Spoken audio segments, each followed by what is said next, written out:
जो वाद विवादों का इतिहास है पूरा, वो हिंदी उर्दू के ज़माने से, 19वीं शताब्दी के ज़माने से। तब से सर मैं काफ़ी प्रभावित हुआ, क्योंकि हम एक छिटपुट जानते हैं, लेकिन एकत्रित रूप में और उस रूप में नहीं जानते कि विवादों के साथ हमारा साहित्य आगे भी बढ़ रहा है, डिबेट भी हुए हैं, काफ़ी तीखी बहसें भी हुई हैं और हम आगे बढ़े इस रूप में। ये देखने को मिलता है उसमें। बड़ी सी किताब मैम आपकी वो। जी, जी। तो अरे मैम ने बहुत काम किया है। Thank you Manoj ji, thank you. और त्यागी जी, आपका बहुत बहुत स्वागत है कमला नेहरू कॉलेज के इस मंच पर। तो जी, बहुत धन्यवाद मैम। जी जी, तो आप लोग शुरू कीजिए। आप बिना, अब जितने भी बच्चे जुड़ चुके हैं, 12 बच्चे आ चुके हैं, 11-12 बच्चे और मुझको इजाजत दीजिए ताकि मैं इस ग्रुप को अब मनोज जी के हवाले और आपके हवाले करके इसको छोड़ दूं। अरे मैम, आप मन करे रहिए। नहीं सर, मुझे बस और भी दूसरा थोड़ा काम है, इसलिए ठीक है सर, ठीक है। हाँ मनोज जी, अब शुरू किया जाए। हाँ, हमारे कुल 20 बच्चे हैं, तो उसमें से 12-13 जुड़ चुके हैं। धीरे धीरे बाकी बच्चे भी जुड़ जाएंगे 2-3 मिनट में। मैंने जो हमारी CR है सुमन, उससे बात की है, तो किसी वजह से बच्चे थोड़ा सा डिले कर रहे हैं, दोपहर का टाइम इधर हो गया होगा, तो वो 1-2 मिनट में सारे ज्वाइन कर लेंगे।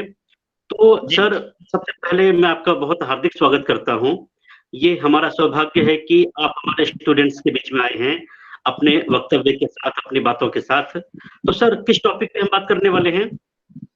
एक तो जो सहजता से मतलब प्रारंभ करें तो मैं समझता हूँ जो स्त्री विमर्श से संबंधित 3 कविताएं हैं, उन कविताओं को पहले समझा जाए। बाद बाकी जो कॉन्सेप्चुअल, जैसे पितृसत्ता पर बात है, या समलैंगिकता पर बात है, या सेक्सुअलिटी पर बात है, या और जो उसमें टॉपिक हैं या शीर्षक दिए हैं, उनमें हम आगे की क्लास में बात करेंगे। तो मैं समझता हूँ 3 कविताएं हैं। एक तो कात्यायनी जी की है, और चंपा सविता जी की है, और कीर्ति चौधरी की। ये 3 कविताएं हैं। इनमें से आज हम संवाद और चर्चा करेंगे, उनको समझने का प्रयास करेंगे। आगे जो भी क्लास होगी उसमें कुछ कॉन्सेप्चुअल जो अवधारणात्मक बिंदु हैं उन पे चर्चा करेंगे। Yes sir. तो सर, मुझे 2 मिनट दीजिए, मैं थोड़ा अपने स्टूडेंट्स को एक बार ब्रीफ कर दूं और उसके बाद हम शुरू कर देते हैं। तो अस्मितामूलक विमर्श के मेरे प्रिय छात्राओं, आज हमारे बीच में डॉक्टर श्रीनिवास त्यागी सर हैं।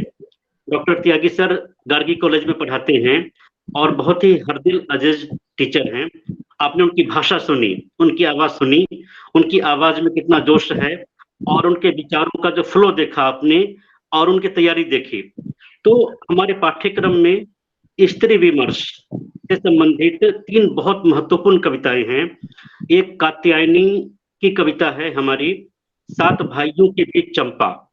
जब इस कविता को आप लोग पढ़ोगे सर के द्वारा, तो उसकी जो आंच है, उसकी तीव्रता है, उसकी लोक कथानुमा शैली है, और उसकी मार्मिकता है, वो महसूस करोगे।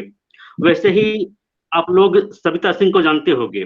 पिछले साल सविता सिंह हमारे कॉलेज में आई भी थी, उन्होंने आधुनिकता पे व्याख्यान दिया था। तो उनकी बहुत चर्चित कविता है, मैं किसकी औरत हूँ, मैं किसकी औरत हूँ।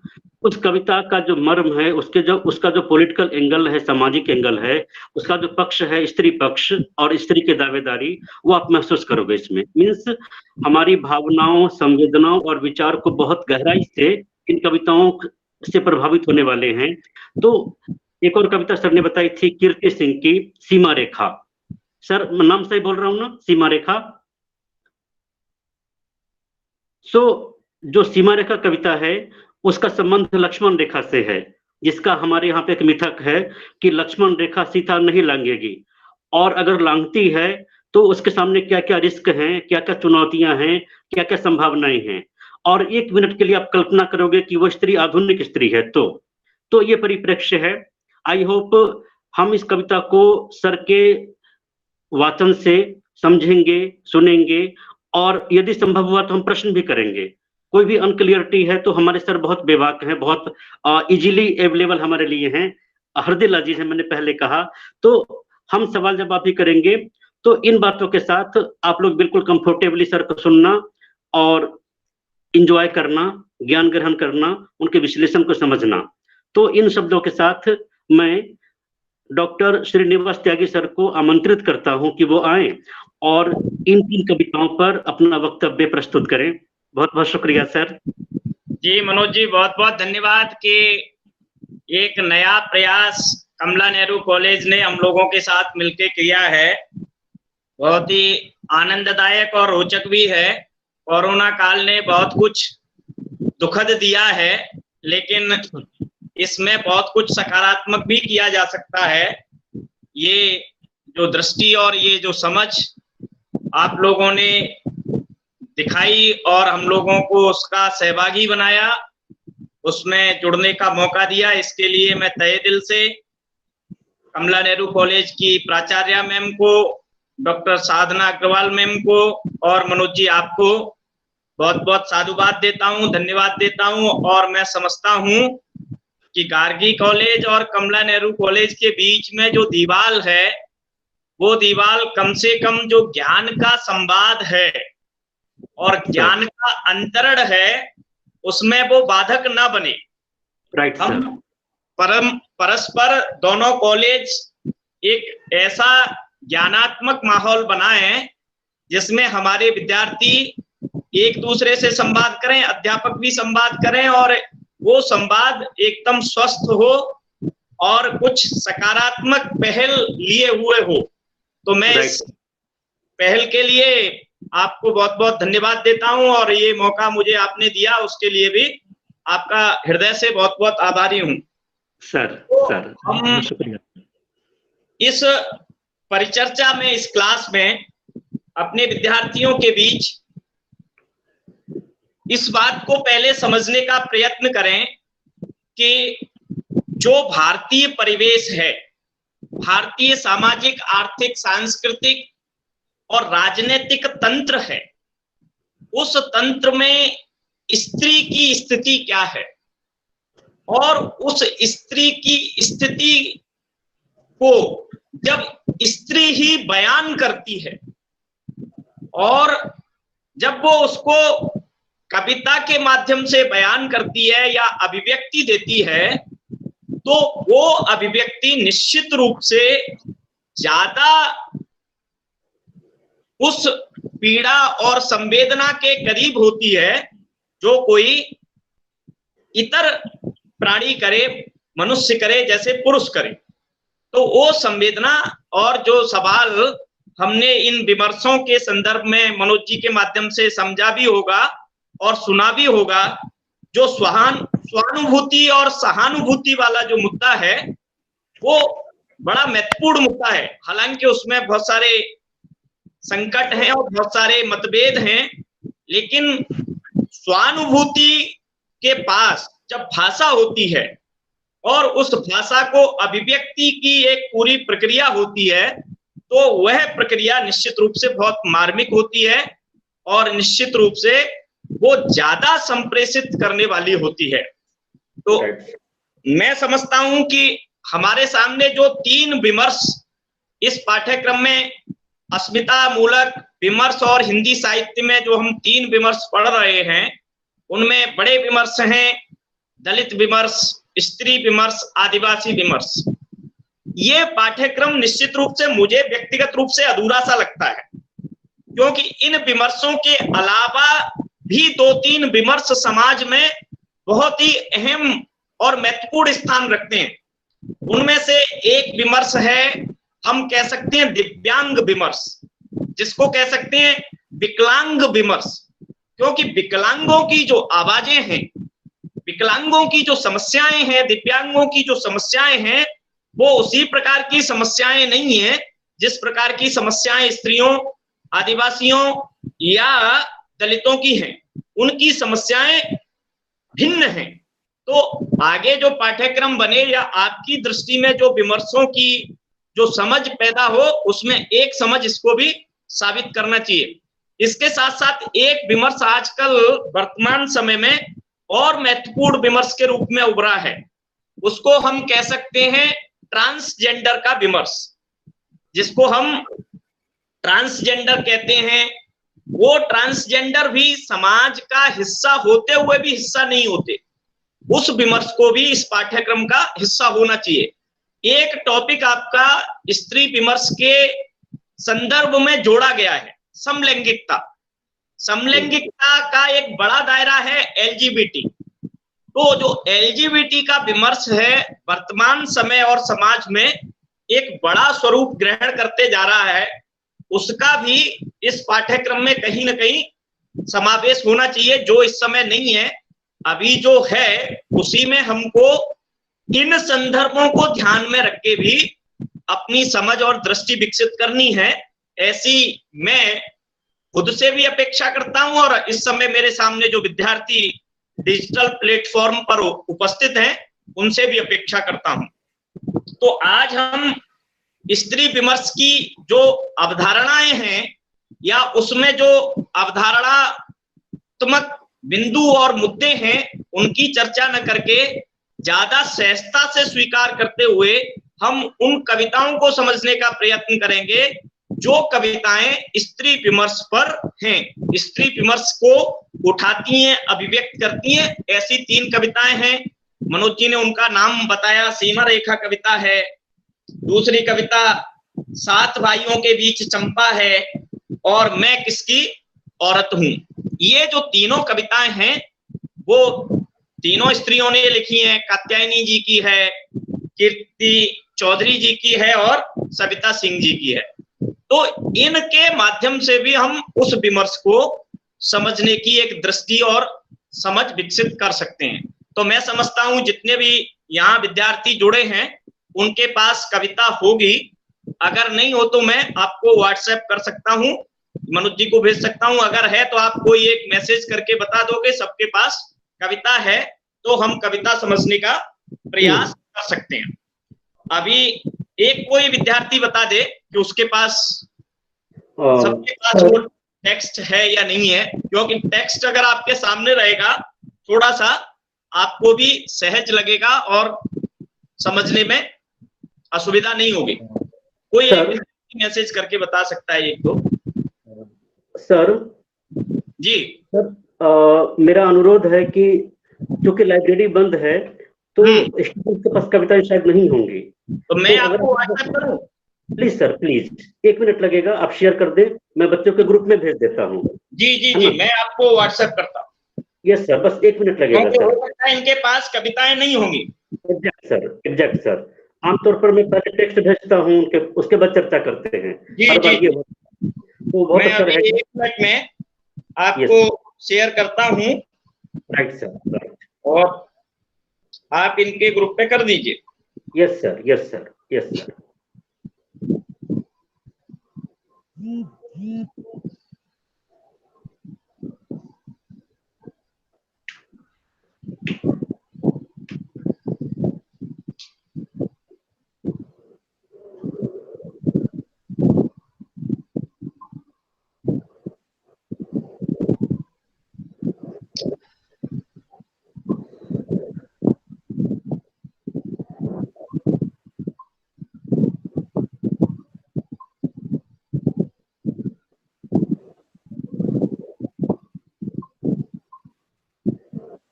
अभी मैं एक कविता कर रहा हूँ, सीमा रेखा। Yes sir.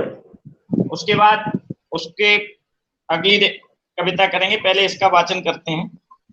Yes sir, yes sir, yes sir, yes sir.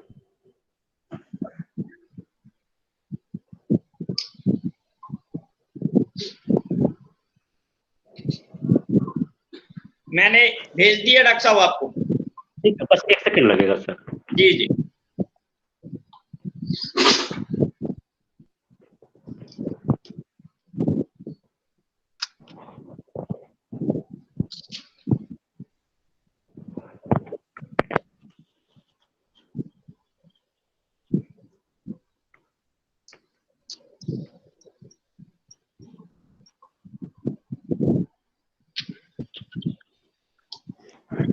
Sir चला गया स्टूडेंट्स के ग्रुप में? जी जी जी जी। तो पहली जो कविता है इस पाठ्यक्रम की, वो कीर्ति चौधरी की कविता है। और कीर्ति चौधरी तीसरे शतक की कवित्री हैं। हम सब जानते हैं कि शतक का जो संपादन है अज्ञे जी करते हैं, तो उस शतक की कवि हैं, तीसरे शतक की। उसमें ये कविता संकलित है या नहीं है, लेकिन इस कविता के माध्यम से उन्होंने जो सीमा रेखा कविता लिखी है, इस सीमा रेखा कविता का जो मूल कथानक है या इसके पीछे का जो परिदृश्य है, वो हमारे समाज में व्याप्त लक्ष्मण रेखा को रेखांकित और संदर्भित करती है। क्योंकि जो लक्ष्मण रेखा का परिदृश्य है, वह परिदृश्य ये है कि ये समाज स्त्रियों के लिए मर्यादाएं, परंपराएं या सीमाएं निर्धारित करके रखता है। ऐसी कोई रेखा आपको राम रेखा नहीं दिखेगी। आपको कहीं पुरुषों के लिए कोई मर्यादा, परंपरा या उस प्रकार की सीमा नहीं दिखेगी कि अगर उसको वो लांघ जाए तो उसका कोई अपहरण कर ले जाएगा या उसके साथ कोई बलात् दुष्कर्म कर देगा या उसके साथ कोई इस प्रकार की हरकत कर देगा कि जिससे उसका पूरा चरित्र ही दूषित हो जाए। जैसा कि हम राम कथा की जो बड़ी कृतियां हमारे सामने दो उपस्थित हैं, चाहे वो वाल्मीकि रामायण की राम कथा हो, रामायण हो, या मेरे महाकवि तुलसीदास की रामचरितमानस हो, उन दोनों रामायणों में ये घटनाक्रम हमारे सामने आता है। लेकिन जो कीर्ति चौधरी हैं, वो आधुनिक समय और समाज की स्त्री हैं, तो वो इस घटना को कैसे समझती और देखती हैं और स्त्री के लिए किस तरह से इसका महत्व है और इसको लांघना क्यों जरूरी है, वो भी बताती हैं। सीमा रेखा का मतलब है मर्यादा में रहना, मर्यादा का उल्लंघन न करना। अगर हम स्त्री विमर्श पढ़ेंगे और समझेंगे और पितृसत्ता की जो समस्या है उसकी जो जड़ है, उस जड़ में मूल सवाल ये है कि स्त्री के दायरों को सीमित कर दिया जाए, स्त्री को परिवार तक सीमित कर दिया जाए, घर की चार दीवारों तक सीमित कर दिया जाए। उस सीमा रेखा के बाहर अगर स्त्री गई तो उसके सामने संकट और समस्याएं हैं। तो ये जो सीमा रेखा कविता है, उसी परिदृश्य को, उसी मनोभाव को, उसी पृष्ठभूमि को सामने रख के लिखी गई है। और इसमें किस प्रकार से उस समस्या के साथ साथ जो आधुनिक स्त्री है, आधुनिक स्त्री की जो मन स्थिति है, वो किस प्रकार से इसका प्रतिरोध करते हुए दिखाई देती है। क्योंकि आज की जो स्त्री है, 21वीं सदी की जो स्त्री है या 20वीं सदी की जो स्त्री थी, उसने कई मर्यादाओं को तोड़ा भी है और वो घर की चार दीवारों से बाहर निकली है। उसने शिक्षा दीक्षा पाई है, रोजगार पाए हैं और वो काफी आगे बढ़ी है। और वो उस तरह से सीता बन के नहीं रहना चाहती जो हर समय पुरुष के सामने अग्नि परीक्षा देने के लिए मजबूर हो। तो इसी भावभूमि को ध्यान में रख के ये कविता कीर्ति चौधरी लिखती हैं। इसका हम वाचन के साथ साथ उसकी व्याख्या को समझने का प्रयास करेंगे। वो कहती हैं, मृग तो नहीं था कहीं, बावले भरमते से इंगित पर चले गए, तुम भी नहीं थे, बस केवल एक रेखा थी, जिसमें बांध कर मैंने तुझसे प्रतीक्षा की, संभव है आ जाओ आओ तुम, अपने संग अंजलि में भरने को स्वर्ण दान लाओ, इन चरणों से यह सीमा रेखा दिलवाओ। पर बीते दिन वर्ष मास मेरी इन आंखों के आगे ही फिर मुरझाए ये निपट कास, मन मेरे अब रेखा लांगो आए तो आए, वह वन्य छदमधारी अभिचारी, काल खंडित कलंकित, ले जाए तो ले जाए मंदिर में ज्योतित, उजाले का प्राण करती कंपित निर्धूम सिखासी, यह अनिमेष लगन कौन वहां आतुर है, किसे यहाँ देनी है ऊंचा ललाट रखने की अग्नि की परीक्षा हुआ। इतनी कविता है। इस कविता में कीर्ति चौधरी कई सवाल खड़े करती हैं और वो सवाल खड़े करते हुए सीधे राम से ही पूछती हैं, क्योंकि जो मारीच सोने का मृग बन के आया था वो मूलतः सोने का हिरण तो था नहीं। तो वो कह रही है मृग तो नहीं था कहीं, जिस मृग का, जिस हिरण का पीछा करने के लिए राम गए थे वो तो हिरण था ही नहीं, वो तो मारीच का छल था। उस छल और फरेब में जब राम आ गए तो बावले भ्रमते से इंगित पर चले गए। तो राम तो समझदार थे, राम तो बहुत ही मर्यादा पुरुषोत्तम थे, बुद्धिमान थे, लेकिन वो भी उस के इशारे पर भ्रमते हुए, भ्रमित होते हुए और उसका पीछा करते हुए उसका शिकार करने के लिए, उसका वध करने के लिए निकल गए थे। तुम भी नहीं थे, अगर आप उसका शिकार करने चले गए, मैं एकदम एकाकी रह गई, तुम मेरे साथ नहीं थे उस पर्णकुटी में, उस कुटिया में जहां मैं रह रही थी। तुम तो उसके शिकार में दौड़े, पीछे पीछे भाग रहे थे, तो मैं अकेली थी, तुम मेरे साथ नहीं थे। बस केवल यह रेखा थी जो लक्ष्मण ने, जो मर्यादा रेखा खींच रखी थी, वही मेरे साथ थी, वही सीमा मेरे साथ थी, वही मर्यादा, वही आदेश मेरे साथ था कि आप इसका उल्लंघन मत करना, आप इससे बाहर मत जाना। इसमें बांध कर मैंने दुसह प्रतीक्षा की,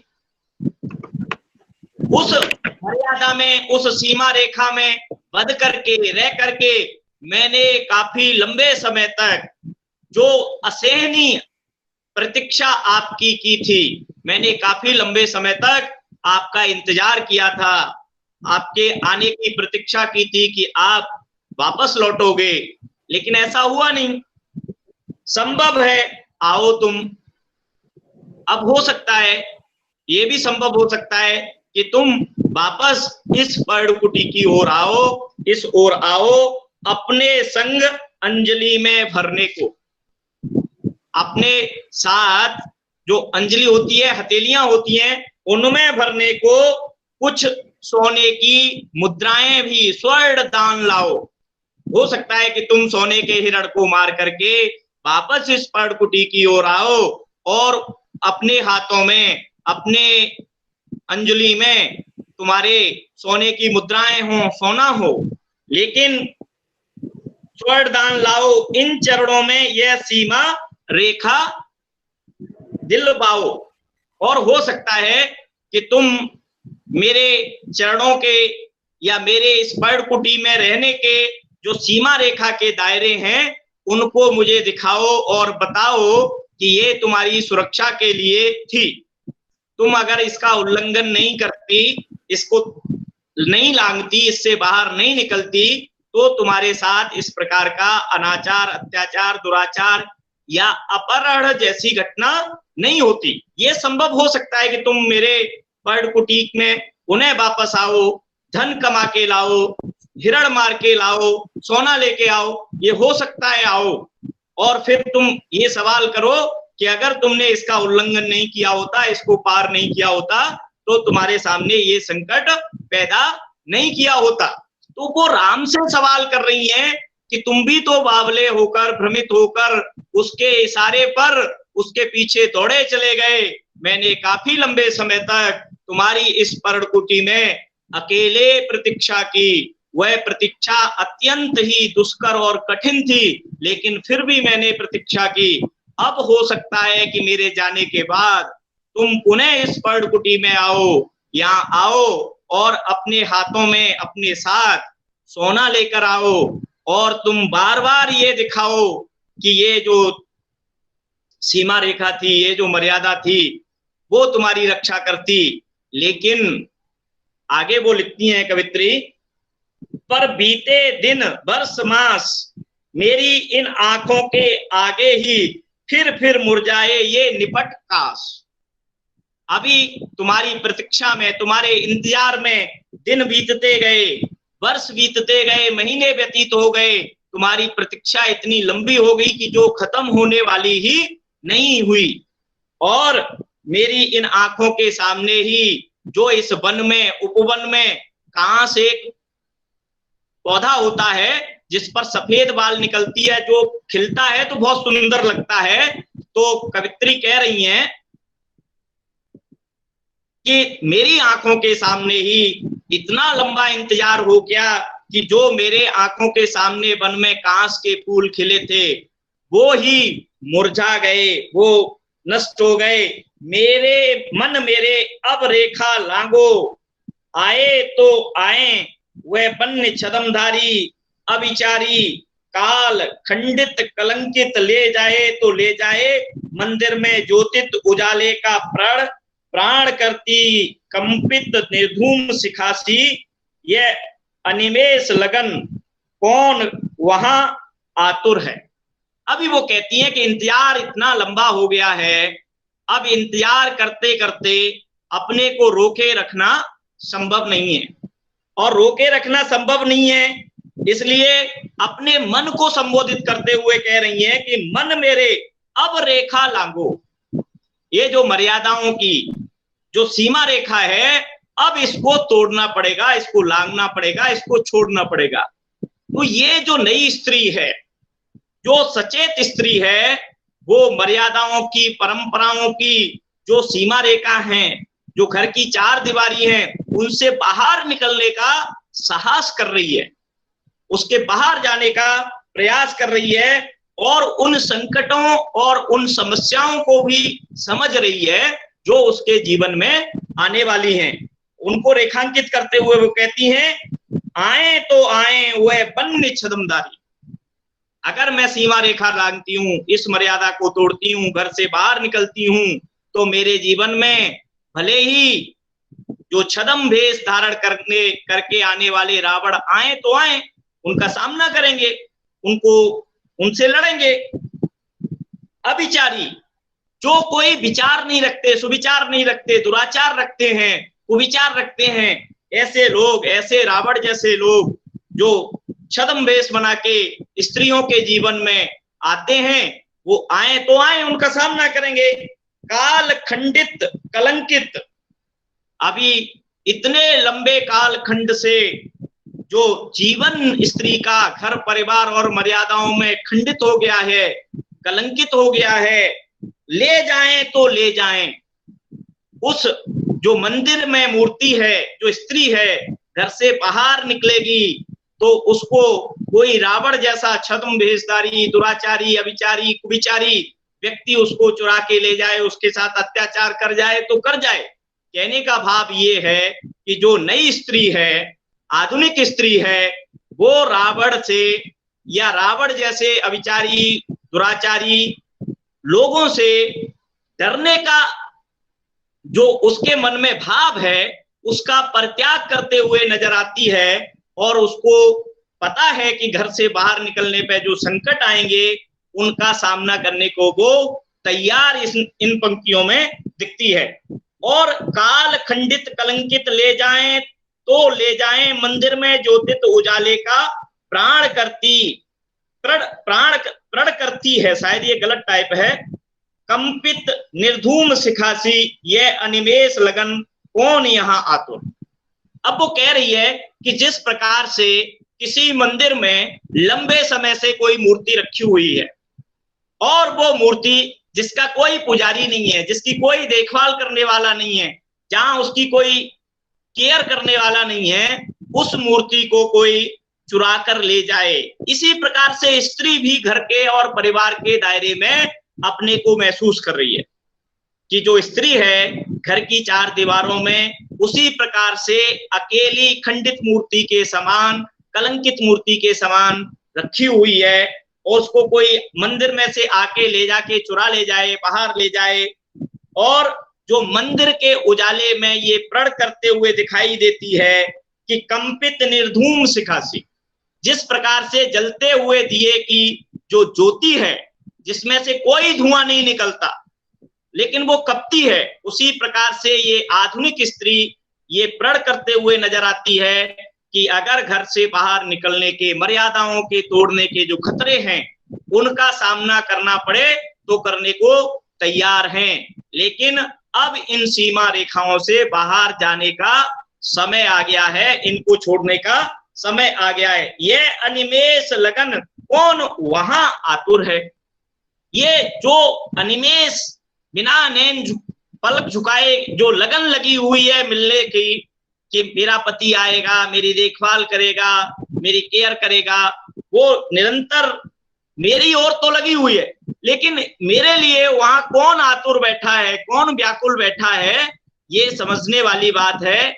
इसलिए इस मंदिर की मूर्ति को जिस प्रकार से अकेलेपन की बेचैनी होती है, अकेलेपन का एहसास होता है, उस दायरे और पर्दे से निकलने की जो उसके मन में प्रेरणा होती है और वो जो भाव होता है, वो आज आधुनिक स्त्री भी उसी प्रकार से घर और चार दीवारी की मर्यादा को छोड़ने का प्रण लेती है और कहती है कि इस मर्यादा को तोड़ने पर, इस सीमा रेखा को पार करने पर, लांघने पर भले ही संकट, समस्याएं, छद्मधारी, वेशधारी, रावण जैसे लोग आए, लेकिन अब वो खतरे उठाने ही पड़ेंगे, उनका सामना करना ही पड़ेगा।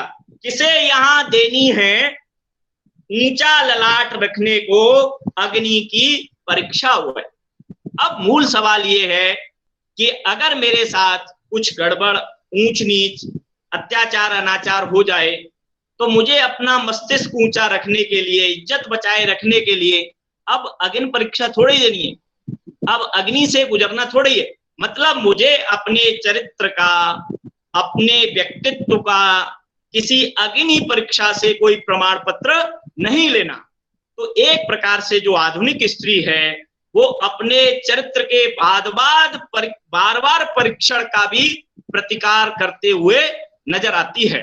तो ये कविता मूलतः यह सवाल उठाती है कि जो सीमा रेखा स्त्रियों के लिए खींची गई है, जो दायरे स्त्रियों के लिए निर्धारित किए गए हैं, उन दायरों का प्रतिकार इस कविता में कीर्ति चौधरी करती हैं और वो किसी भी होने वाली अग्नि परीक्षा का प्रतिकार करते हुए भी नजर आती हैं।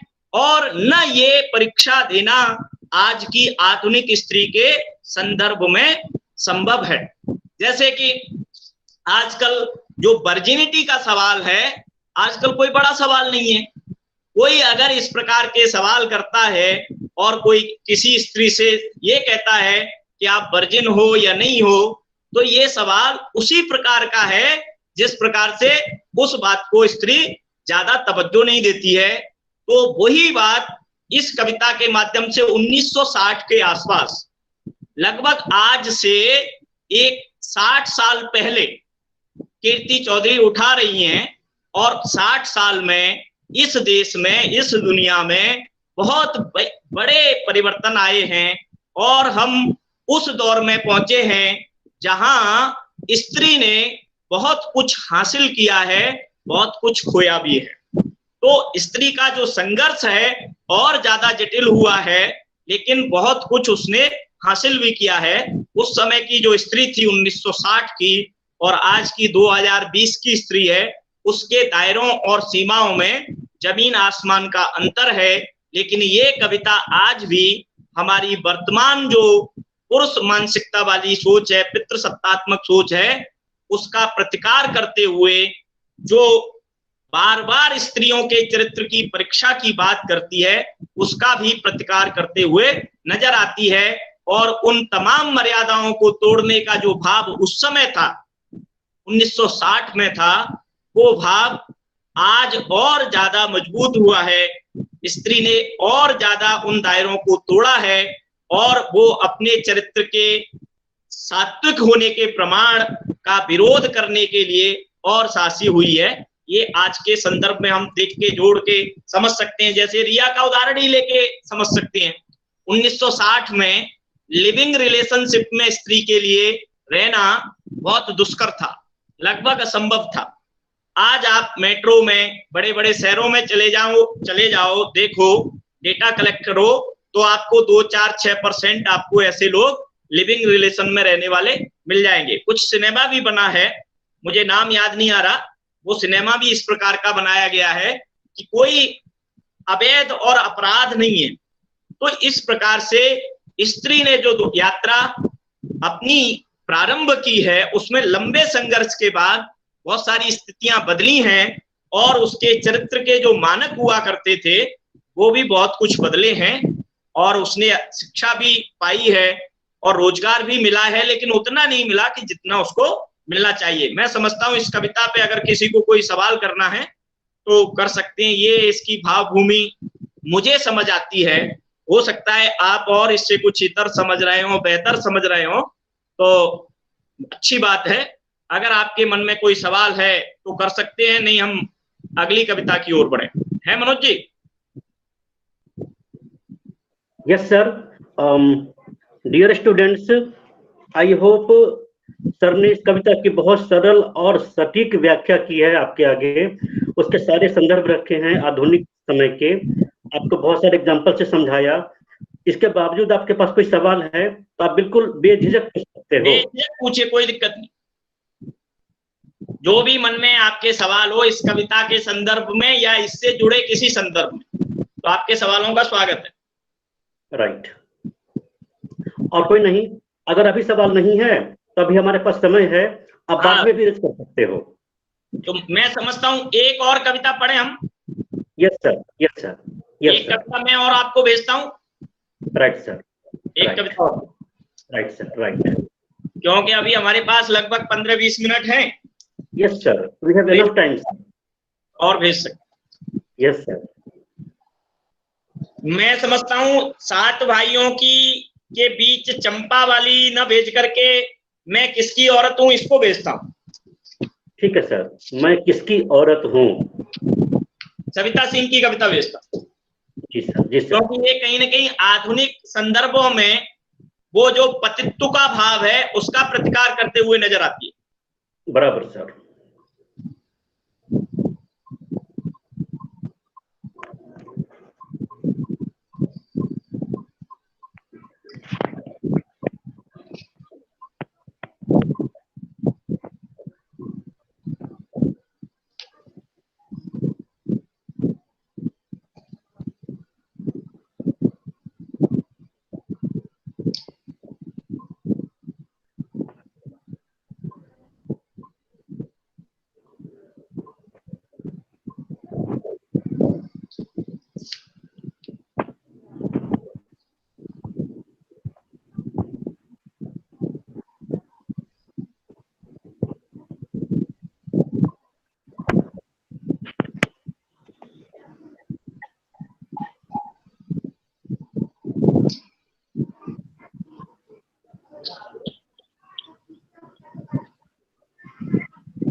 मनोज जी मैंने आपको भेज दिए, आप बच्चों को फॉरवर्ड कर सकते हैं।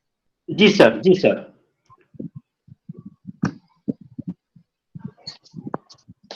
कर दिया सर मैंने। जी जी। तो इस कविता के माध्यम से सविता सिंह जी ने इस सवाल को उठाया है। 2-3 पीढ़ियों का सवाल है। एक तो स्वयं सविता सिंह जी की पीढ़ी है, एक उनसे पहले की पीढ़ी है, सविता सिंह जी से पहले की पीढ़ी है, एक पीढ़ी सविता सिंह जी के आने के, सविता सिंह जी के भविष्य की पीढ़ी है। कोई भी मनुष्य 3 मने स्थितियों, 3 दशाओं, 3 कालखंडों में जीता है। स्वयं वो वर्तमान में खड़ा होता है और उस वर्तमान का एक भूत होता है और एक भविष्य होता है। हम सबका यही हाल है। हमारा आज का वर्तमान है, हमारे आज के वर्तमान के पीछे एक लंबा भूत है और आगे आने वाला एक उज्जवल भविष्य भी है।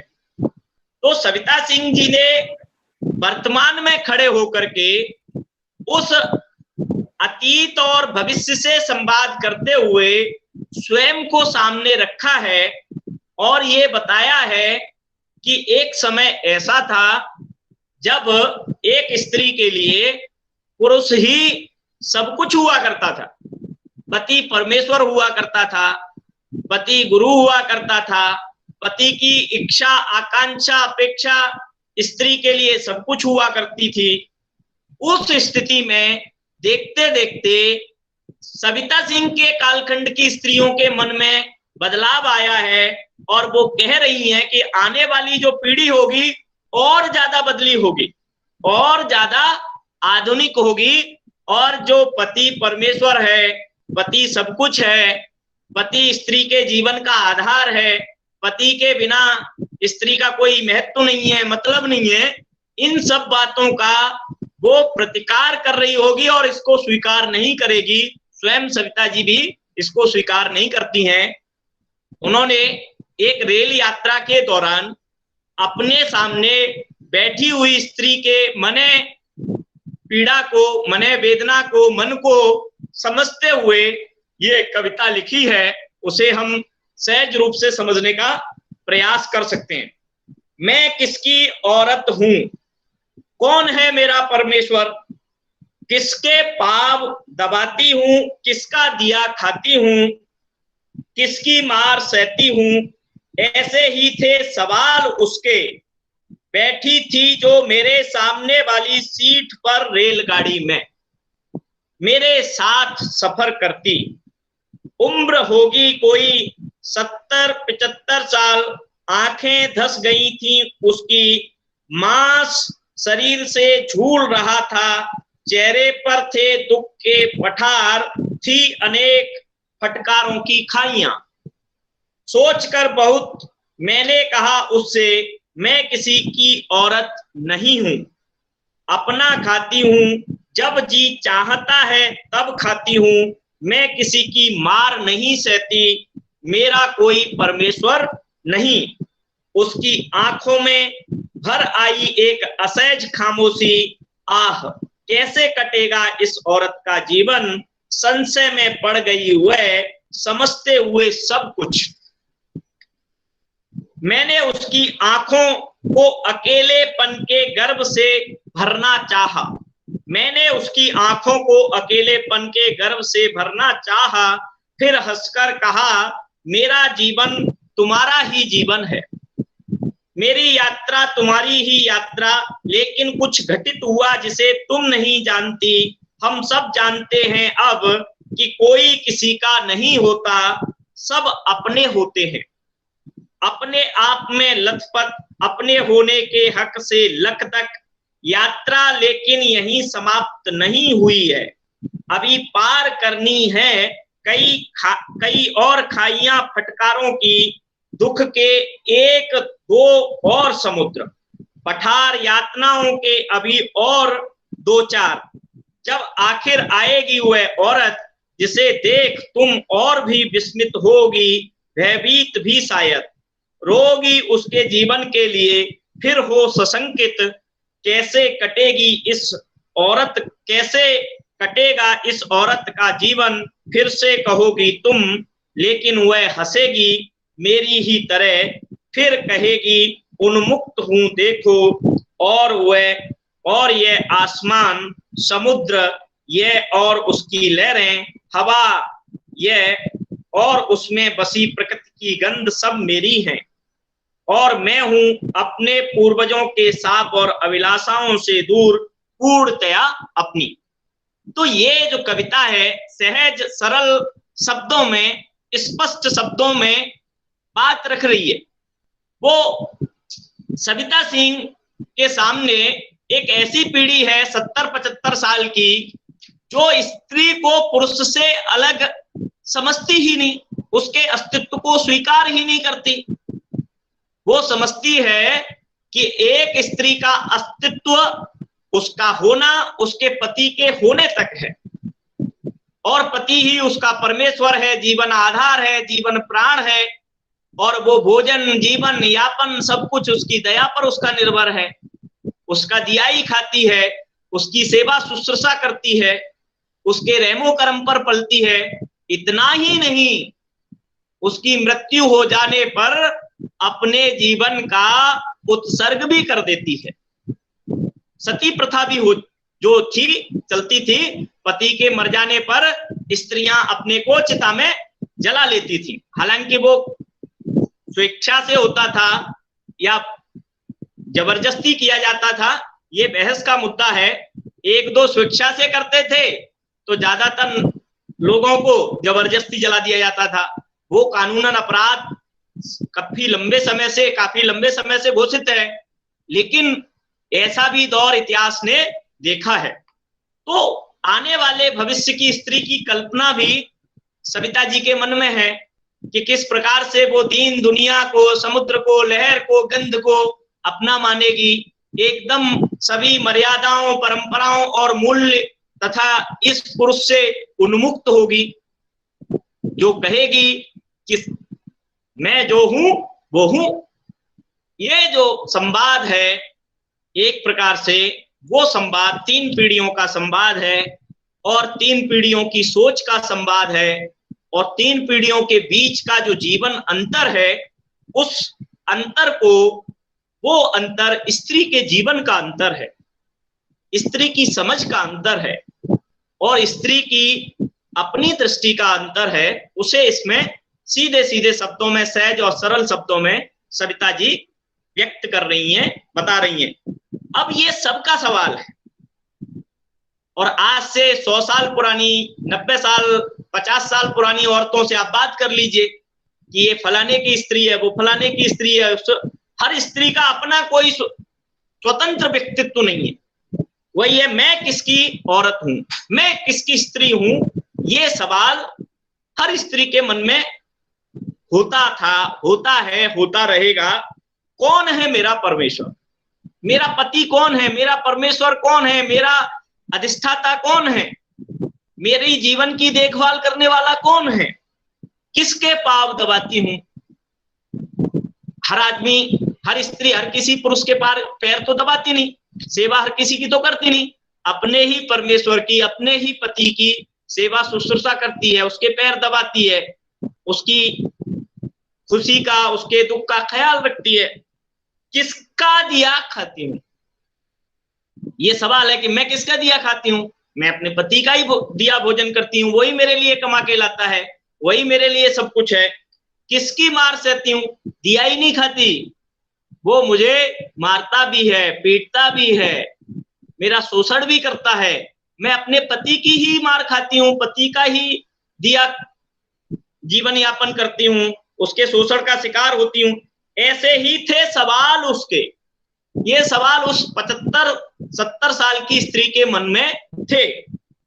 बैठी थी जो मेरे सामने वाली सीट पर रेलगाड़ी में, एक रेल यात्रा का चित्रण कर रही हैं, और वो स्त्री जो 70-75 साल की है, लेखिका के सामने वाली सीट पर बैठी है, मेरे साथ सफर करती। और वो सफर माने यात्रा में, रेलगाड़ी जा रही है, लेखिका यात्रा कर रही हैं, उस रेलगाड़ी में ये स्त्री अपने मन में ये सोच तो लेखिका ही रही हैं, लेकिन सोच वो उस स्त्री के मन से रही है कि उस स्त्री के मन में क्या क्या सवाल इस समय चल रहे होंगे कि मैं किसकी औरत हूं, कौन मेरा पति है, किसका दिया खाती हूं, किसकी सेवा करती हूं, पैर दबाती हूं, किसकी मारपीट को स्वीकार करती हूं। ये सवाल उस स्त्री के मन में जो मेरी रेलगाड़ी की यात्रा के दौरान मेरे सामने वाली सीट पर बैठी है, उसके मन में उमड़ घुमड़ रहे होंगे, चल रहे होंगे। जब उम्र होगी कोई 70-75 साल, वो काफी वृद्ध है, 70-75 साल की स्त्री है, आंखें धस गई हैं, आंखें धस गई थी, उसकी मांस शरीर से झूल रहा था।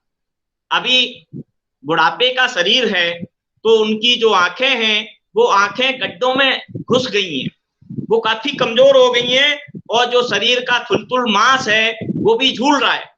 उतनी कमनीयता, उतना कौमार्य, उतना सौंदर्य, उतना गठीला शरीर नहीं है, जो मांस है वो लटक रहा है, चेहरे पर थे दुख के पठार, और उस स्त्री के चेहरे को देख के लगता था कि इसके जीवन में दुखों के पठार ही पठार हैं। पठार ऐसी जगह को कहते हैं जो ऊंचा होता है, अनुपजाऊ होता है, जहां कुछ उगता नहीं है। तो वो कह रही है कि उसके चेहरे को देख के लगता था कि उसके जीवन में एक दुखों की लंबी श्रृंखला है, पीड़ाओं की, कष्टों की एक लंबी श्रृंखला है, और थी अनेक फटकारों की खाइयां। और उसने अपने जीवन में जो दुख, दर्द, पीड़ा, फटकार या असम्मान और वेदना सही है, वो खाइयां भी, खाई गड्ढे को कहते हैं, नीचे वाले स्थान को कहते हैं, वो भी स्पष्ट नजर आती हैं। अगर हम किसी मनुष्य के फेस को पढ़ के समझ सकते हैं तो हम आराम से बता सकते हैं कि ये व्यक्ति सुखमय जीवन व्यतीत कर रहा है या दुखी जीवन व्यतीत कर रहा है। यही बात सविता सिंह जी उसके चेहरे को देख के कह रही हैं कि उसके जो चेहरे को देख करके लगता था कि उसके चेहरे पर जो दुखों की, पीड़ाओं की, वेदनाओं की जो लंबी पठारों की श्रृंखला नजर आ रही थी, और उसके जीवन में अनेकों फटकारों, तिरस्कारों की खाइयां नजर आ रही थी। उसका जीवन एकदम दुखद था, कष्टमय था, पीड़ा में था, आनंददायक नहीं था। सोचकर बहुत मैंने कहा उससे, मैं किसी की औरत नहीं हूं। काफी सोच विचार करके, चिंतन करके, संवाद करने की कोशिश सविता सिंह जी ने, लेखिका ने की, कवित्री ने की, और उनसे कहा कि मैं किसी की स्त्री नहीं हूं, मेरा कोई पति नहीं है, मेरा कोई परमेश्वर नहीं है। इतना ही नहीं कहा, अपना खाती हूं, जब जी चाहता है तब खाती हूं। उसने कहा कि मैं किसी की औरत नहीं हूं, किसी की पत्नी नहीं हूं, कोई मेरा परमेश्वर नहीं है, और मैं स्वयं का अपनी मेहनत से कार्य करके, श्रम करके कमाती हूं और खाती हूं। जब मन करता है तब भोजन करती हूं, जो मन करता है वह खाती हूं। कहने का भाव ये है कि जो 70-75 साल की औरत है, उसके मन में भाव है कि मैं तो जो कुछ भी है मेरे जीवन में, मैं अपने पति का दिया खाती हूँ, पति की कृपा से खाती हूँ। और जो परंपरागत स्त्रियां हैं वो पति के भोजन से पहले स्वयं भोजन नहीं करती हैं। ये सवाल सविता जी कह रही हैं कि मैं तो स्वयं मेहनत करके खाती हूँ, मुझे मेरा कोई पति है ही नहीं, मैं तो अपने श्रम का खाती हूँ, और मैं अपने पति, जब पति है नहीं तो इंतजार किसका करूंगी। तो मैं स्वयं खुद कमा के खाने वाली स्त्री हूं, और जो मन करता है, जब मन करता है वही खाती पीती हूं, उसी के अनुसार जीवन यापन करती हूं। मैं किसी की मार नहीं सहती और किसी की हिम्मत नहीं है, और मैं किसी के अत्याचार को, अनाचार को, मारपीट को स्वीकार नहीं करती हूं, क्योंकि जब पति नहीं है तो मारपीट करने का किसी को अधिकार ही नहीं है। पति है तो क्या मारपीट करने के लिए है। इसलिए कह रही हैं कि मैं अगर पति हुआ भी तो मैं उसके अत्याचार को, अनाचार को नहीं स्वीकार करूंगी। मेरा कोई परमेश्वर नहीं है, और मैं इस संसार में किसी को अपना ईश्वर नहीं मानती, परमेश्वर नहीं मानती, भाग्य विधाता नहीं मानती हूं। उसकी आंखों में भर आई एक असहज खामोशी। जैसे ही ये बात मैंने उससे, स्त्री से कही, 70-75 साल की स्त्री से, तो मैंने उसकी आंखों की तरफ देखा और वो असहजता भरी हुई एक चुप्पी मुझे नजर आई। और वो चुप्पी कुछ कहती थी। क्या कहती? आह, कैसे कटेगा इस औरत का जीवन। उस चुप्पी से जो मुझे एहसास हुआ, लेखिका कहती हैं, कवित्री कहती हैं कि उसके मन में ये भाव आया, अरे भैया, इस कर्मजली का जीवन कैसे कटेगा? बिना शादी विवाह के, बिना पति के, बिना पुरुष के संसार में गुजारा है क्या? ये भाव उस 70-75 साल की स्त्री की आंखों में आया, लेकिन उसने कुछ बोला नहीं, वो खामोश रही। लेकिन उस खामोशी में जो भाव था, जो ये मनस्थिति थी, उसको लेखिका ने समझ लिया। संशय में पड़ गई वह, समझते हुए सब कुछ। और वो मेरी हर बात समझ रही थी कि मैं उससे क्या कह रही हूँ, क्या समझा रही हूँ, लेकिन उसका मन जो था वो संशय में पड़ गया, भ्रमित हो गया, सशंकित हो गया। मैंने उसकी आंखों को अकेलेपन के गर्भ से भरना चाहा।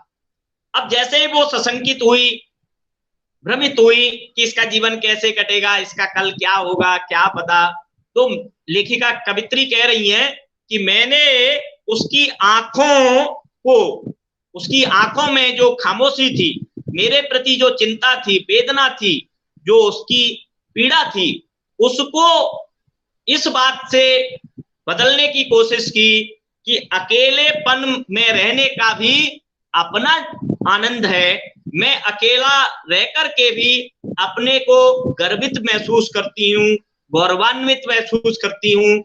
मुझे कोई दुख, दर्द, पीड़ा, वेदना नहीं है, कोई कष्ट नहीं है। फिर हंसकर कहा, मेरा जीवन तुम्हारा ही जीवन है। फिर कवित्री ने उसको समझाने का प्रयास किया कि जो तुम्हारा जीवन है वही जीवन मेरा जीवन है। अर्थात जो तुम्हारे जीवन में संकट, परेशानी और वेदनाएं हैं, समस्याएं हैं, एक स्त्री होने के नाते वो पीड़ा, परेशानी और वेदनाएं, वो आकांक्षाएं, अभिलाषाएं मेरे जीवन में भी हैं।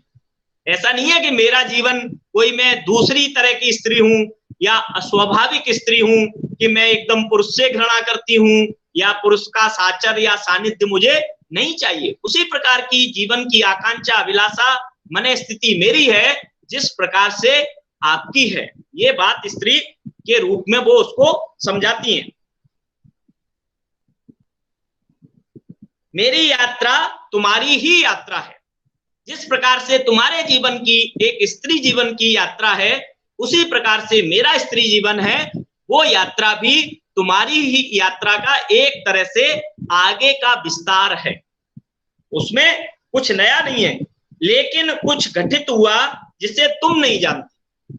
लेकिन बहुत कुछ इस जीवन यात्रा में बदलाव आए हैं स्त्री के में। उस बदलाव को, उस परिवर्तन को, उस घटने वाले दौर को आप नहीं समझती हो, आप नहीं जानती हो।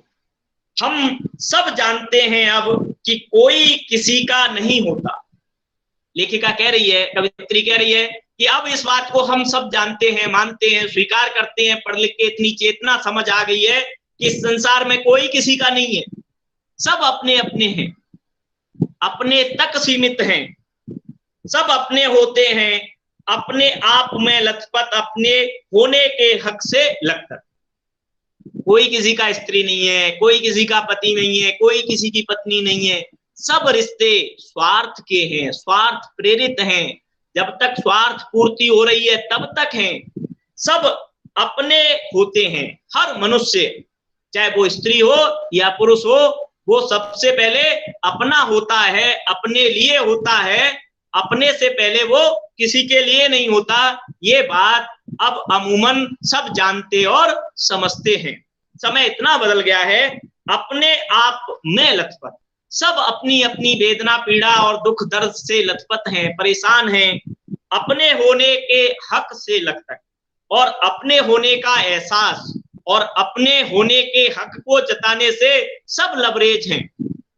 सब में अपने होने के भाव का एक अलग अनुभव है, एक अलग उसकी कह सकते हैं अपेक्षा है कि मैं भी हूं, मैं किसी से कम नहीं हूं। तुम पति हो तो मैं भी पत्नी हूं, तुमसे किसी मामले में कमतर नहीं हूं। इस तरह का एक भाव सबके मन में आज है। यात्रा लेकिन यहीं समाप्त नहीं हुई। लेखिका कवित्री कहती हैं सरिता सिंह कि जो स्त्री के जीवन की यात्रा है, ट्रेन की यात्रा तक ही सीमित नहीं है और यहीं समाप्त होने वाली है। स्त्री के जीवन की यात्रा आगे बढ़ेगी, आगे बढ़ती है और अभी पार करनी है कई और खाइयां फटकारों की। स्त्री को अपने जीवन में बहुत सारी विडंबनाओं की, दुत्कारों की, फटकारों की, कई खाइयों को, कई समस्याओं को पार करना है, उनसे रूबरू होना है, उनसे लड़ना है। दुख के एक दो और समुद्र, अभी तो जीवन में दुख के जो समुद्र हैं उन दुखों के समुद्र को भी उसे पार करना है, उससे रूबरू होना है, उससे जूझना है।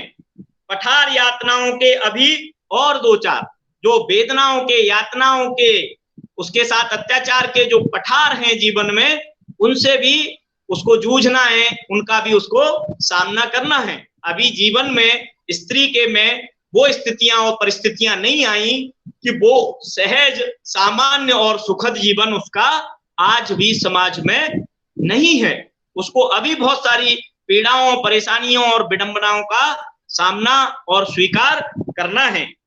जब आखिर आएगी वह औरत जिसे देख तुम और भी विस्मित होगी।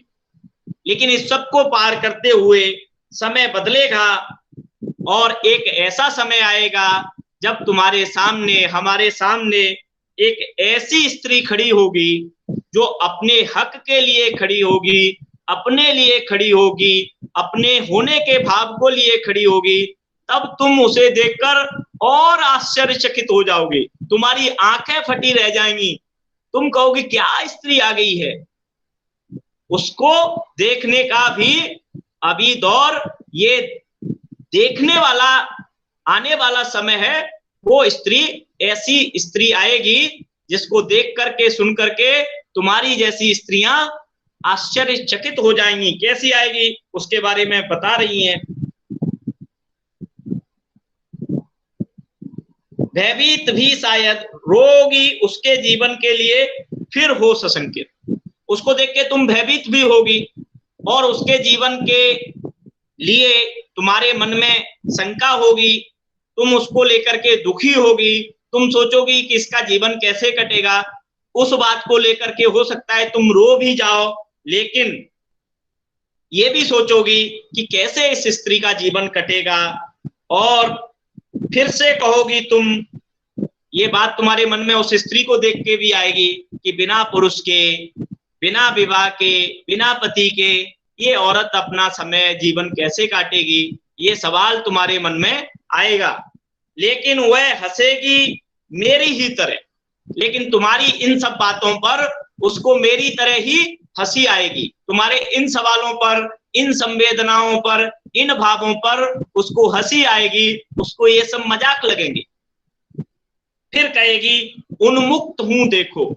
और फिर तुम्हें देख करके, तुम्हारे मनोभावों को देख करके आने वाले भविष्य की स्त्री कहेगी कि अम्मा देखो, दादी देखो, मैं तुम्हारी तरह पति पति चिल्लाने वाली स्त्री नहीं हूं, मैं स्वयं उन्मुक्त हूं, एकदम मुक्त हूं, मैं किसी के बंधन में रहने वाली स्त्री नहीं हूं। और यह आसमान, समुद्र यह, और उसकी लहरें, हवा यह, और वो तुमको बताएगी कि ये जो खुला आसमान है, ये समुद्र है, और इसमें उठने वाली लहरें हैं, और ये बहने वाली हवा है, और इस प्रकृति से, प्रकृति के इर्द गिर्द की जो सुगंध है वह सब मेरी है, उतनी ही मेरी है जितनी की पुरुष की होती हैं। उन सब पर मेरा भी अधिकार है, मैं किसी से कमतर नहीं हूं। ऐसा भाव लेकर पैदा होने वाली उन्मुक्त स्त्री भी सामने आएगी समाज के, जो समाज का सामना करते हुए अपने अस्तित्व को, अपनी अस्मिता को सबके सामने रख करके कहेगी कि ये आकाश, ये धरती, ये समुद्र, ये हवा, ये लहरें और ये रूप, रंग, गंध, सुगंध सब मेरे हैं, मैं किसी से, किसी तरह से कमतर नहीं हूं। ऐसा भाव लेकर भी भविष्य की स्त्री पैदा होगी। और मैं हूं अपने पूर्वजों के शाप और अभिलाषाओं से दूर, पूर्णतया अपनी। और वो कहेगी कि जो मेरी पीढ़ियों के, पुरानी पीढ़ियों की जो शाप थे, उनके जीवन के जो अभिशाप थे, वो अभिशाप मेरे जीवन में नहीं है। उनकी जिस प्रकार से अभिलाषाएं थी, वो अभिलाषाएं मेरी नहीं है। उनकी जो इच्छाएं, अपेक्षाएं थी, वो मेरी नहीं है। मैं तो उन सब से मुक्त हूं। उन सब का मेरे जीवन पर कोई बंधन और नियंत्रण नहीं है, और मैं पूर्णतः अपनी हूं, अपने लिए हूं, अपने समय के साथ कदम ताल मिलाकर चलने वाली हूं। मैं किसी को अपना परमेश्वर नहीं मानती, मैं किसी का दिया हुआ नहीं खाती, मैं किसी की का तिरस्कार नहीं सहती, मैं किसी के पैर नहीं दबाती, मैं तो एकदम स्वतंत्र उन्मुक्त स्त्री हूँ, जो प्रकृति ने दिया है वह सब कुछ मेरा है, सब कुछ मेरे लिए भी उतना है जितना कि पुरुष के लिए। इस प्रकार का भाव लेकर भी भविष्य की स्त्री होगी, जिसको देख करके उस 70-75 साल की स्त्री के मन में पीड़ा और वेदना का जो भाव आ रहा है, वो भाव जो भावी स्त्री है वो उन आशाओं अभिलाषाओं का एक तरह से प्रतिकार करते हुए सामने आएगी। जैसा कि आज वर्तमान पीढ़ी को हम देख सकते हैं कि काफी उसके जीवन में हमको वो बदलाव दिख रहा है। अगर पति नौकरी कर रहा है तो स्त्री भी नौकरी कर रही है। अगर आजकल तो समानता का जो भाव है, काफी तो नहीं कह सकते लेकिन काफी बदलाव तो आया ही है। सविता सिंह के समय से आज की स्त्री काफी आगे आई है, काफी आगे बढ़ी है, लेकिन समाज है तो पीड़ाएं और विडंबनाएं तो निश्चित रूप से हैं। उन पीड़ाओं और विडंबनाओं को अगर हल करना है तो स्त्री और पुरुष दोनों को सजग, सचेत और ज्यादा मानवीय होने की दरकार हमेशा रहेगी, जो कि आज के समय में नहीं है। मैं समझता हूँ मनोज जी, आज के लिए इतना ही काफी है। Yes sir, yes sir. और किसी को कुछ कहना हो तो कह सकते हैं। आपने कुछ समझा है थोड़ा बहुत भी तो ठीक है, नहीं तो अभी हम लोग तो प्रयास पुनः करेंगे आपको समझाने का, इतना ही कह सकते हैं, है कि नहीं? बिल्कुल sir. So dear students, thank you so much, बहुत अच्छा समझ में आया हमें। Thank you so much sir. जी जी नेहा जी, अगर आपका कोई सवाल है, मनोज जी भी बैठे हैं, मैं भी हूँ, अगर आपके मन में कोई सवाल इन कविताओं से जुड़ा हुआ है तो आप कर सकते हो। सवाल हो या आपके कमेंट भी हो, है ना, अपने कोई विचार शेयर करना चाहते हैं, देखो किसी भी रचना की जो समझने की प्रक्रिया है वो हर व्यक्ति की अपनी समझ और दृष्टि के अनुसार भिन्न भिन्न होती है। मैं उसका क्या भावार्थ निकाल रहा हूं ये मेरी दृष्टि और मेरी समझ पर निर्भर करता है। मनोज जी उसकी व्याख्या अपनी समझ और दृष्टि पे करेंगे, आपकी व्याख्या अपनी समझ और दृष्टि पे होगी। तो अगर आप कमेंट करना भी चाहें तो कमेंट भी कर सकते हैं, वो भी आपको मन कर रहा है तो कर सकते हैं, किसी को कुछ कहना हो तो कह सकते हैं। बिल्कुल, और मुझे लगता है कि कमेंट जरूर करना चाहिए, क्योंकि जिस समाज में हम रह रहे हैं हम इन परिवर्तनों को रेखांकित कर सकते हैं जो इन दोनों कविताओं के माध्यम से उपस्थित हुई है हमारे सामने, है ना? मुझे लगता है कि आज की पीढ़ी तो उन्मुक्त स्त्री ही है। राइट सर, बिल्कुल। जिस प्रकार की मतलब कामना सविता सिंह जी कर रही हैं कविता में, वो आज की पीढ़ी पर लगभग पूरी नहीं तो कुछ कुछ हद तक लागू होती है। काफी सर, काफी। आज की हमारी पीढ़ी बहुत कॉन्फिडेंट है, डिसीजन मेकिंग है, काफी शार्प है, फोकस्ड है, तो हमारे हिसाब काफी इस तरह के हैं। सो बेशक स्टूडेंट्स आप सवाल, टिप्पणी, कमेंट या कुछ भी शेयर करना, यू कैन, अच्छा रहेगा। नहीं तो फिर आगे बढ़ते हैं। सर मुझे कविता, अब मैंने ये कविता कई बार पढ़ाई है और आपसे मुझे काफी नए बिंदु मिले, काफी नए प्रस्थान बिंदु सोचने के लिए, काफी नया नजरिया और काफी नयापन मिला। So really I am very grateful to you, है ना। और सर एक अनुरोध ये करूंगा कि इस बार तो शायद हम थोड़ा जल्दीबाजी कर गए, अगली क्लास से पहले ना थोड़ा मुझे बता देंगे कि कौन सा टेक्स्ट पढ़ना है हमें। तो मैं भेज दूंगा। हाँ, मेरे भी मन में ये आइडिया नहीं था, मैं सोच रहा था इनसे पितृसत्ता पे बात करूं या किसी दूसरे टॉपिक पे बात करूं, फिर मुझे लगा कि पहला संवाद है और वो सहजता से ज्यादा आसानी से कविता पे ज्यादा आसानी से हो सकता है कि नहीं। तो अगली क्लास में अगर हमको कोई टेक्स्ट एक बची है वो मैं आपको पहले भेज दूंगा, तो वो मैं आपकी बात समझ रहा हूँ और सहमत भी हूँ उससे, क्योंकि इनके पास रहेगा तो ज्यादा सुविधा रहती है। अभी बच्चों के पास है नहीं सामग्री। यस सर, यस सर, बिल्कुल। आपने शुरू में कहा कि हम एक अजीब से समय से गुजर रहे हैं, कोरोना आपदा से, जिसने हमारे जीवन को बहुत अजीब तरीके से प्रभावित किया है। हम समझ सकते हैं कि लाइब्रेरी हमारा रोज का एक जीवन था। लाइब्रेरी की किताबें हमारी जिंदगी हुआ करती थी। वहां नहीं जा पा रहे हम ठीक से, हमारे स्टूडेंट्स नहीं जा पा रहे हैं। सो इस विशेष समय में नो डाउट ऑनलाइन प्लेटफॉर्म ने काफी कुछ दिया है। तो सुमन बेटा, आप मेरी बात सुन रहे हो? जी जी जी। मैं अपने एक स्टूडेंट सुमन से पूछ रहा हूँ। कोई बात नहीं है। तो I think it's okay sir now कि 2 कविताओं का पाठ हमने किया, उसके सारे संदर्भ समझे, उसके सारे मूल्य और व्याख्या समझी। हमारे स्टूडेंट्स उन कविताओं को फिर से रीड करेंगे, एक बार फिर से पढ़ेंगे, और उसके बाद से अगर उनके पास सवाल है, क्योंकि सर आपने सचमुच इतने प्यारे और डीप तरीके से बताया कि हम एक बार में कन्विंस हो जाते हैं कि वाह, व्याख्या है पूरी तरह से। यस सर, आपने अच्छा बताया, बहुत अच्छे से समझ में आया। Thank you sir. अरे स्वागत है आपका। तो हमारे स्टूडेंट्स आपका स्वागत ही करेंगे। Thank you very much sir, है ना। तो फिर अगली क्लास की हम बात कर लेंगे आगे, है ना। जी जी। आज इस जो फैकल्टी स्टूडेंट्स एक्सचेंज प्रोग्राम है, उसके तहत आपका जो पहला लेक्चर था बेहद सफल, बेहद प्रभावशाली और फोकस्ड रहा। हमारे स्टूडेंट्स के जो कमेंट्स हैं वो आपको दिख रहे हैं सामने।